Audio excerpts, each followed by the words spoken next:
ይህ እስከ መጨረሻው የመታመን ታላቅ ምሳሌነት ነው።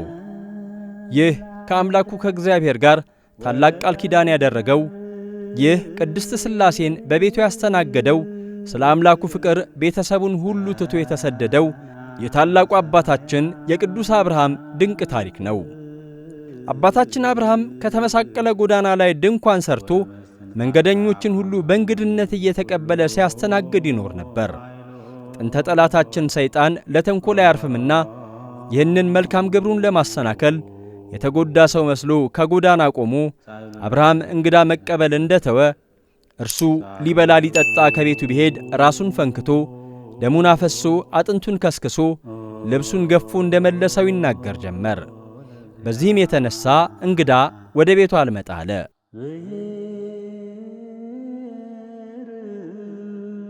አብርሃምም ማዕደ እግዚአብሔርን እንግዳ በሌለበት ለብቻ ያልመገብም ብሎ 3 ቀን ሳይመገብ ቆየ። በኦሪት ዘፍጥረት ምዕራፍ 18 ከቁጥር 1 እስከ 19 እንደተጻፈው እግዚአብሔር ይህን ደግነቱን ተመልክቶ በሦስተኛው ቀን በቀትር ጊዜ አብርሃም በድንኳኑ ደጃፍ ተቀምጦ ሳለ ሐምሌ 7 ቀን ቅድስት ሥላሴ በሽማግሌዎች አምሳል በመመሪያ አድባር ዛፍ ስር ተገለጹለት። አብርሃምም ባያቸው ጊዜ ሊቀበላቸው ከድንኳኑ ደጃፍ ተነስቶ ወደ እነርሱ ሮጠ። ወደ ምድርም ሰገደና አቤቱ በፊትህ ሞገስን አግኝቼ እንደሆነ ባሪያህን አትለፈኝ ብሎ ተማጸነ።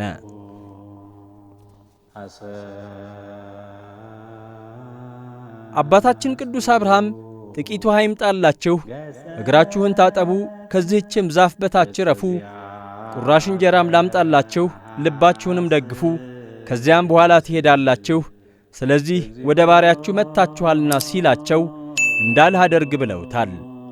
የቅድስት ቤተ ክርስቲያናችን ሊቃውንት በኦሪት ዘፍጥረት አንድምታ ይህን ሲያብራሩት አብርሃም ሥላሴን ጌቶች ከቤት ገብታችሁ ረፉ ሲላቸው ደክሞናልና አዝለህ አስገባን አሉት።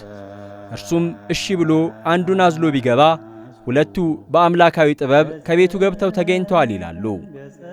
አብርሃምም ወደ ሳራ ዘንድ ፈጥኖ ሄደና 3 መስፈሪያ ዱቄት ፈጥነሽ አዘጋጂ፣ አንድ አድርገሽ ለውሽው እንጎቻም አድርጊ አላት። እርሷም እንዳዘዛት አደረገች።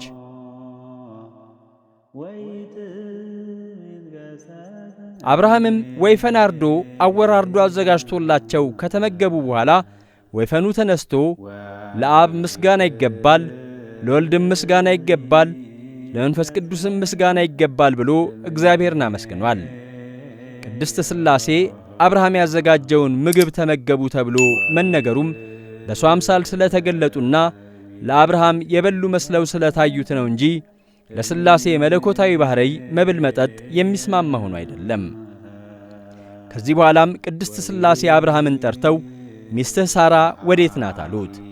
አብርሃምም ከድንኳኑ ውስጥ አላቸው።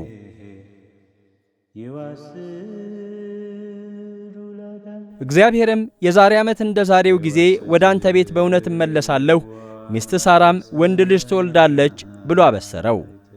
እናታችን ሳራም ይህን ቃል በሰማች ጊዜ ባለቤቷ አርጅቶ እርሷም የሴቶች ልማድ ትቷት ስለነበር ትወልዳለች መባሉ አስገርሟት ሳቀች።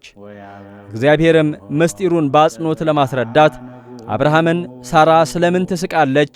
በውኑ ለእግዚአብሔር የሚሳነው ነገር አለን? አለው። ሳራም ስለፈራች አልሳቅሁም አለች።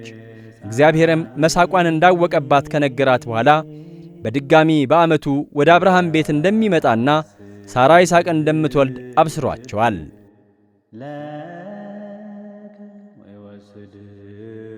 በአባታችን በአብርሃም ንግግር ውስጥ የሥላሴን አንድነትና ሦስትነት የሚገልጹ በርካታ ሐሳቦች እናገኛለን። 3 ሰዎች ሊቀበላቸው ወደ እነርሱ ሮጠ የሚሉ በብዙ ቁጥር የተገለጹ ተመሳሳይ ሐረጋት ሦስትነት፣ በፊትህ ሞገስ አግኝቼ እንደሆነ ባሪያህን አትለፈኝ የሚለው የአባታችን የቅዱስ አብርሃም ልመና ደግሞ አንድነቱን ያመለክታሉ።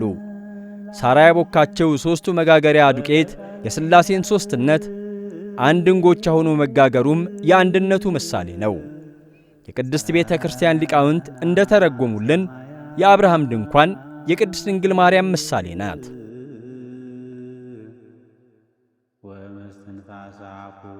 ቅድስት ሥላሴ በአብርሃም ድንኳን እንደተገኙ በእርሷም ማፀን አካላዊ ቃል ወልድ በተዋህዶ ሲከብር አብ መርጧታልና መንፈስ ቅዱስም ጠብቋታልና።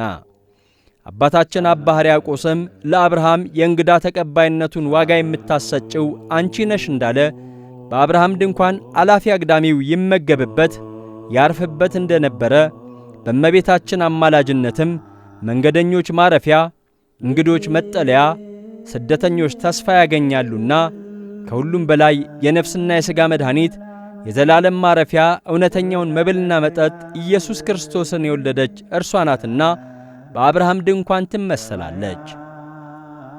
ቅድስት ሥላሴ እንደ አባታችን እንደ ቅዱስ አብርሃም ቤታችንን በበረከት ይጎብኙት። እንደ እናታችን እንደ ቅድስት ሳራ አበቃልን ስንል ለታላቅ ክብር ያብቁን። እንኳን አደረሳችሁ።